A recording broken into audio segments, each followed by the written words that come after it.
اور تیسری صورت یہ ہے کہ اگر اس دکان کو ایک ساتھ ہم کسی کو بیچے تو کتنے میں بک جائے گی، تو اس انداز میں بیچنے میں کم میں بکتی ہے، اس بات کی گنجائش ہے زکوٰۃ کا حساب لگانے کے وقت کہ اس تیسری صورت کو اختیار کر لیا جائے۔ بہتر تو یہ ہے کہ ہول سیل ریٹ لگایا جائے اور پھر جتنا بھی ہو رہا ہے 1,00,000 1.5 لاکھ روپے 2 لاکھ روپے یا کتنا بھی اس کا 2.5% حصہ نکالا جائے۔ یہ کاروبار کے اندر ہے، چاہے کپڑے کی دکان ہو، جوتے کی دکان ہو، جتنی بھی چیزیں بیچنے والی رکھی ہوئی ہیں ان سب کا اس انداز میں حساب لگایا جائے گا اور اس کی زکوٰۃ نکالی جائے گی۔ اسی طرح تجارت کے اندر انسان نے زمینیں خرید رکھی ہیں، پلاٹ خرید رکھا ہے اور بیچنے کی نیت سے اگر خریدا ہے تو اس پر زکوٰۃ فرض ہے۔ ہاں، اس ارادے سے خریدا کہ آگے چل کر کبھی میں گھر بنا لوں گا، گھر بنا کر جو ہے اپنے بچوں کو دے دوں گا یا خود رہوں گا، تو اس پر تو زکوٰۃ فرض نہیں ہے۔ لیکن اگر بیچنے کا ارادہ ہے، اسی طرح گاڑیاں ہیں، بیچنے کی نیت سے خریدی، بعض لوگوں کا کاروبار ہوتا ہے کہ سستے میں گاڑیاں خریدی اور کچھ فائدہ جو ہے لگا کر اس کو بیچ دیا تو یہ مال تجارت میں آ گیا، وہ استعمال میں شمار نہیں کیا جائے گا۔ تو پلاٹ وغیرہ کے اندر بھی یہی مسئلہ ہے۔ اور اسی طرح سونے چاندی میں اور پلاٹ وغیرہ میں زمینوں کو جو خرید رہا ہے، بیچ رہا ہے، اس میں زکوٰۃ جس دن نکال رہا ہے اس دن کی تاریخ کا اعتبار ہوگا۔ جب خریدا تھا اس دن کیا ریٹ تھا اس کا اعتبار نہیں ہوگا۔ بہت سے لوگ ہیں جنہوں نے 10-15 سال پہلے سونا چاندی خریدا تو سونے کا ریٹ اس زمانے میں 10,000 روپے تھا اور آج 30,000 روپے ہے، تو آج کے اعتبار سے حساب لگایا جائے گا۔ پلاٹ خریدا تھا 1 لاکھ روپے میں اور آج اس کی مالیت 4-5 لاکھ روپے ہے، تو جس دن زکوٰۃ نکال رہا ہے مارکیٹ میں اس کا کیا ریٹ چل رہا ہے وہ معلوم کر کے اس کے حساب سے زکوٰۃ نکالنا ضروری ہے۔ یہ مال تجارت کے اندر جتنی بھی چیزیں ہیں ان سب کو اس انداز میں حساب لگانا ہے۔ اسی طرح بعض لوگوں کی کمپنیاں ہوتی ہیں، فیکٹریاں ہوتی ہیں، تو کمپنی کے جو مالک ہیں، فیکٹریوں کے مالک ہیں، تو کمپنی کے اندر ایک تو کمپنی کی فیکٹری کی بلڈنگ ہے، اس پر زکوٰۃ نہیں۔ بڑی بڑی مشنریاں ہیں، چاہے وہ لاکھوں کروڑوں کی ہو، اس کے اوپر زکوٰۃ نہیں۔ کمپنی اور فیکٹری کی گاڑیاں ہیں جو سامان لانے اور لے جانے میں استعمال ہوتی ہے، اس پر زکوٰۃ نہیں۔ زکوٰۃ اس مال پر ہے جو خام مال ہے، ابھی تیار نہیں ہوا ہے، مٹیریل کی شکل میں ہے، یا جو تیار ہو چکا ہے، ان دونوں مال کے اوپر زکوٰۃ فرض ہے۔ جو تیار نہیں ہوا ہے، تیاری کے مراحل میں ہے یا تیار ہو چکا ہے کمپنی اور فیکٹری کے اندر، اس مال کا پورا کتنا ہوتا ہے، اس کی پوری کتنی مالیت ہوتی ہے، اس کا حساب لگا کر اس کی زکوٰۃ کو نکالا جائے گا۔ اسی طرح زکوٰۃ کے اندر ایک مسئلہ، بہت سے لوگ ہوتے ہیں شیئرز وغیرہ خرید لیتے ہیں، بڑی بڑی کمپنیوں کے شیئرز لیتے ہیں، تو شیئرز انسان جب خریدتا ہے تو اس کے 2 مقصد ہوتے ہیں۔ بعض لوگ اس نیت سے خریدتے ہیں کہ اگر مارکیٹ میں اس کا ریٹ بڑھے گا ہم بیچ دیں گے۔ 50-50 روپے کے انہوں نے بہت سے شیئرز خریدے اور مارکیٹ میں جب اس کا ریٹ 60 روپے ہوا، 70 روپے ہوا تو انہوں نے بیچ دیا۔ تو اگر اس نیت سے شیئرز خریدا گیا ہے کہ مارکیٹ میں ریٹ بڑھے گا تو ہم بیچ دیں گے، تو جس دن وہ زکوٰۃ نکال رہے ہیں اس دن اس شیئرز کا مارکیٹ میں ریٹ معلوم کر لیا جائے، جتنا بھی اس کا ریٹ ہوگا اس کی پوری مالیت کا حساب لگا کر زکوٰۃ کو نکال دیا جائے گا۔ لیکن بعض لوگ ہوتے ہیں بیچنا مقصد نہیں ہوتا بلکہ وہ کمپنی کے حصے دار بننا چاہتے ہیں کہ کمپنی کے سالانہ منافع کے ہم حصے دار بنیں گے، ہم ریٹ بڑھے گا تو بیچ نہیں دیں گے، تو اس کے زکوٰۃ نکالنے کا مسئلہ تھوڑا الگ ہے۔ اس کے اندر تفصیل یہ ہے کہ کمپنی سے اس کی تفصیلات نکالی جائیں کہ کمپنی کی مالیت 2 طرح کی ہوتی ہے۔ ایک وہ مالیت ہے جو ناقابل زکوٰۃ ہے، جیسے کہ کمپنی کی بلڈنگ ہے، مشنری ہے، گاڑیاں وغیرہ ہے، اور کچھ وہ ہیں جو قابل زکوٰۃ ہیں، یعنی جس پر زکوٰۃ نکلتی ہے۔ تو کمپنی سے معلوم کیا جائے، فیکٹری سے معلوم کیا جائے، جس شیئرز کے آپ مالک ہیں وہاں سے معلومات کیا جائے کہ کتنے فیصد حصہ بلڈنگوں کی شکل میں اور مشنریوں کی شکل میں اور دوسری چیزوں کی شکل کے اندر ہے، تو اس کو الگ کر دیا جائے گا۔ مثال کے طور پر کسی کمپنی کے اندر اس کی بلڈنگ اور اس کی جو مشینیں وغیرہ ہیں، گاڑیاں وغیرہ، اس کی مالیت 40% ہے اور جو مال تیار ہو رہا ہے، تیار ہو چکا ہے، وہ 60% ہے، تو یہ انسان جب شیئرز کی زکوٰۃ نکالے گا تو اس کے لیے یہ گنجائش ہے کہ پورے شیئرز پر نہیں بلکہ صرف 60% پر زکوٰۃ نکالے، کیونکہ 60% ہی مال قابل زکوٰۃ ہے۔ لیکن بہت سی مرتبہ ایسا ہوتا ہے کہ کمپنی والوں سے تفصیلات نہیں مل پاتی، تو بہتر یہ ہے کہ اس دن مارکیٹ کے اندر جتنا ریٹ ہے اس ریٹ کے حساب سے زکوٰۃ کو نکالا جائے۔ اسی طرح دوسرے فائنانشل انسٹرومنٹس جو بھی انسان کے پاس ہے، وہ بانڈز کے شکل میں ہو، سرٹیفکیٹس کے شکل میں ہو، جس کے پیچھے کچھ پیسہ ہے تو اس پیسے کا کتنا ریٹ ہے زکوٰۃ نکالنے کے دن میں، ان سب کا حساب لگا کر زکوٰۃ کو نکالا جائے گا۔ اسی طرح چٹھیوں کا ایک اہم مسئلہ ہے، بہت سے لوگ آج کل چٹھیوں کے اندر جو ہے شامل ہوتے ہیں، کون سی چٹھیاں جائز کون سی چٹھیاں ناجائز اس کی تفصیل کا موقع نہیں۔ بہرحال چٹھیوں میں یہ مسئلہ ہے کہ اگر چٹھی میں انسان شریک ہوا 1 لاکھ کی چٹھی میں اور اس کی چٹھی زکوٰۃ نکالنے کی تاریخ سے پہلے اٹھ چکی ہے، تو پھر یہاں یہ کہا جائے گا کہ اب کتنے مہینے، یعنی جس دن زکات وہ ادا کر رہا ہے اس دن سے ابھی کتنے مہینوں کے پیسے کتنے ہزار، مثال کے طور پر ابھی 50,000 روپے وہ ادا کرنا ہے وہاں پر، حالانکہ اب اس کو ملنا نہیں ہے، اسے تو مل چکا ہے، تو اگر وہ پیسے بچے ہوئے ہیں تو اس پر زکات ہوگی، نہیں بچے ہوئے استعمال ہو گئے تو کوئی مسئلہ نہیں، لیکن یہ 50,000 کا قرض مقروض سمجھا جائے گا اور اصل مال میں سے 50,000 کو نکال دے گا۔ لیکن اگر چٹھی نہیں اٹھی ہے تو دیکھا جائے گا کتنے وہاں پر جمع ہو چکے، اگر 50,000 60,000 جمع ہو چکے ہیں کچھ مہینوں کے تو اس کو بھی حساب میں لایا جائے گا، کیونکہ یہ اس کا پیسہ ہے جو جمع ہے، اس کے اوپر زکات کو نکالا جائے گا۔ زکات کے اندر ایک اہم مسئلہ آتا ہے قرضوں کا، اور قرضوں کی دو صورتیں ہیں، ایک یہ ہے کہ ہم نے کسی کو قرض دے رکھا ہے اور دوسرا یہ ہے کہ قرض لے رکھا ہے۔ اگر ہم نے کسی کو قرض دے رکھا ہے تو کیا اس قرض پر زکات نکالنا ہے یا نہیں نکالنا ہے؟ تو جب تک قرض کسی کے پاس ہے اور ہمارے پاس وہ نہیں آیا تب تک اس پر زکات فرض نہیں، لیکن جب وہ آ جائے گا تو گزشتہ پورے سالوں کی زکات نکالنا ضروری ہوگا۔ مثال کے طور پر ہم نے 5 سال کے واسطے کسی کو 1 لاکھ روپے قرض دیے، تو ان 5 سالوں میں اس 1 لاکھ روپے کے اوپر زکات فرض نہیں ہوگی، لیکن جب وہ 5 سال کے بعد 1 لاکھ روپے واپس کرے گا تو گزشتہ 5 سالوں کی گویا کہ 5 لاکھ کی زکات نکالنے پڑے گی۔ تو یہ بہت مشکل ہو جاتا ہے یکمشت زکات نکالنا، اس لیے بہتر ہے کہ اگر ہم نے کسی کو قرض دے رکھا ہے تو زکات کا حساب کرتے وقت اس کو بھی اپنے مال میں شامل کرے اور اس کی بھی زکات نکال دے، یہ بہتر ہے۔ اور دوسری صورت یہ ہے کہ ہم نے قرض لے رکھا ہے اپنی ضرورت کے واسطے، تو انسان نے اگر قرض لیا اپنی ضرورت کے واسطے، گھریلو ضروریات کے واسطے، کھانے پینے کے لیے، بیماری کے علاج کے واسطے، تو جس دن زکات کا حساب کیا جا رہا ہے اس دن جتنا قرض اس کے اوپر ہے اس کے اصل مال سے الگ کر دیا جائے گا۔ مثال کے طور پر جس دن وہ زکات کا حساب کر رہا ہے 1 لاکھ روپے کا مالک ہے اور 50,000 روپے کا وہ مقروض ہے، تو 50,000 کو الگ کر دیا جائے گا اور صرف 50,000 کے اوپر زکات کو نکالا جائے گا۔ لیکن قرضوں کی دو صورتیں ہیں، ایک قرضے یہ ہیں جو انسان اپنی ضروریات کے لیے لیتا ہے، چھوٹے موٹے قرضے ہیں، لیکن ایک قرضے وہ ہے جو انسان فائنینشل مقاصد کے لیے لیتا ہے، اپنی تجارت کو بڑھانے کے لیے لیتا ہے۔ ایک آدمی 2 فیکٹریوں کا مالک ہے، تیسری فیکٹری لگانے کے واسطے اس نے قرض لیا، اور بینکوں سے اور بڑے بڑے اداروں سے قرض لیے جاتے ہیں اور لاکھوں کروڑوں میں قرض لیے جاتے ہیں۔ تو ایسے قرضوں کو اگر ان کے اصل مال سے الگ کر دیا جائے تو یہ غریب شمار میں آ جائے گا، حالانکہ ہے کروڑ پتی، لیکن ان قرضوں کو الگ کر دیا جائے تو خود یہ صاحب نصاب نہیں رہے گا۔ اس لیے قرضوں میں اس بات کو سمجھنے کی ضرورت ہے کہ ہر قرضے کو اصل مال سے الگ نہیں کیا جائے گا، اپنی اصلی ضرورت کے لیے جو قرضے ہیں ان کو الگ کیا جائے گا، تجارتی مقاصد کے لیے جو قرضے ہیں اس کے اندر تفصیل ہے۔ تفصیل یہ ہے کہ ان قرضوں کو لینے کے بعد اس نے کتنے پیسوں سے بلڈنگیں بنائی ہیں، مشنریاں خریدی ہیں، گاڑیاں خریدی ہیں، یہ یعنی ناقابل زکات چیزیں جو اس نے خریدی ہیں، بنائی ہیں، اس پر اس کو الگ نہیں کیا جائے گا۔ اور تجارت کے واسطے جو چیزیں یعنی جو مال جس پر زکات فرض ہو سکتی ہے وہ خریدی ہے، اس کو الگ کیا جائے گا۔ مثال کے طور پر 40-50% چیزیں ایسی ہیں جو ناقابل زکات ہیں تو اس کو قرضوں سے الگ نہیں کیا جائے گا، اس قرضے کو الگ نہیں کیا جائے گا اصل مالیت سے، اور باقی چیزوں کو الگ کیا جائے گا۔ ان سب مسائل کو معلوم کر کے زکات نکالنے کی ضرورت ہے۔ پھر زکات میں ایک مسئلہ یہ آتا ہے کہ زکات کی کیا تاریخ ہونی چاہیے۔ دیکھیے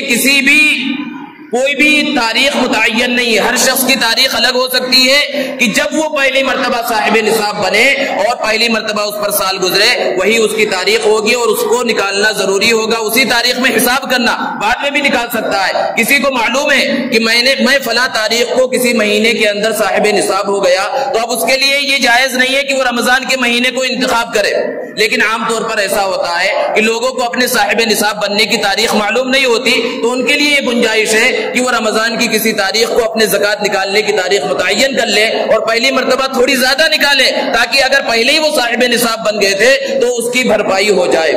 اب زکات کے بارے میں اللہ نے حکم دیا آتوا الزکاۃ، یہ نہیں کہا زکات بس پھینک دو، زکات کو ادا کرو یعنی وہ مستحق تک پہنچے۔ تو زکات ہم نے نکال دی، اب کس کو دیا جائے؟ آسان سا اصول ہے کہ جو خود صاحب نصاب نہ ہو، جو خود 52.5 تولہ چاندی کی مقدار کا مالیت کا مالک نہ ہو، اسے زکات دی جا سکتی ہے۔ اسی طرح اس کے پاس اس کی اصلی ضروریات سے زائد ایسا سامان بھی نہ ہو جو 52.5 تولہ چاندی کی مقدار کو پہنچ جاتا ہے، ہے، اگر پہنچ جاتا ہے تو اگرچہ اس مال کی وجہ سے اس پر زکات فرض نہیں، کیونکہ استعمال کی چیزوں پر زکات فرض نہیں، لیکن زکات لے بھی نہیں سکتا۔ جیسے کہ ایک گاڑی سے کسی کا کام چل سکتا ہے تو گاڑی کے اوپر تو زکات فرض نہیں، لیکن ایک آدمی کے پاس ایک سے زائد گاڑیاں ہیں، ایک سے زائد موبائل ہیں، گھر کے اندر بہت سے قیمتی جو ہے ڈنر سیٹ وغیرہ رکھے ہوئے جو استعمال میں نہیں آتے، اور ان سب کی قیمت 52.5 تولہ چاندی کی بقدر پہنچ جا رہی ہے، تو ایسے شخص کو بھی زکات لینا درست نہیں، اس کو زکات دینا درست نہیں ہے۔ سب سے بہتر یہ ہے کہ اپنے رشتہ داروں میں، عزیز و اقارب میں جو مستحق ہیں، تحقیق بہت زیادہ ضروری ہے، جو مستحق ہیں انہیں زکات دی جائے، کیونکہ اس میں دوگنا ثواب ہے، ایک صلہ رحمی کا بھی ثواب ہوگا، رشتہ داری کے حق ادا کرنے کا ثواب ہوگا، اور دوسرا ثواب زکات کے ادا کرنے کا ملے گا۔ اس کے علاوہ اپنے اڑوس پڑوس میں جو مستحق ہیں، جو ضرورت مند ہیں، جو صاحب نصاب نہیں ہے، انہیں زکات دی جا سکتی ہے۔ بعض لوگ یہ سمجھتے ہیں کہ جو عورت بیوہ ہو، جو بچہ یتیم ہو، اسے ضرور زکات دینی چاہیے، بہت اچھی سوچ ہے کہ ان کی مدد کرنی چاہیے، لیکن اس بات کی تحقیق کر لینی چاہیے کہ کہیں وہ بیوہ صاحب نصاب تو نہیں، کہیں وہ بچہ صاحب نصاب تو نہیں، اگر وہ صاحب نصاب ہے تو زکات ادا نہیں ہوگی۔ اسی طرح مدارس اسلامیہ جو پورے ہندوستان میں اور پوری دنیا کے اندر پھیلے ہوئے ہیں، مدارس اسلامیہ میں ایک تعداد ان بچوں کی بھی ہوتی ہے جو صاحب نصاب نہیں ہوتے، جو غریب ہوتے ہیں یا یتیم ہوتے ہیں، ان کی اچھی طرح سے کفالت کرنے والا کوئی نہیں ہوتا۔ اس سے یہ نہ سمجھا جائے کہ مدرسوں میں سارے بچے ہی ایسے ہوتے ہیں، مالدار گھرانوں کے بچے بھی رہتے ہیں، لیکن یہ زکات کی رقم جو دی جاتی ہے ان بچوں پر خرچ ہوتی ہے جو صاحب نصاب، یعنی جن کے گھر والے صاحب نصاب نہیں ہیں یا خود وہ بچہ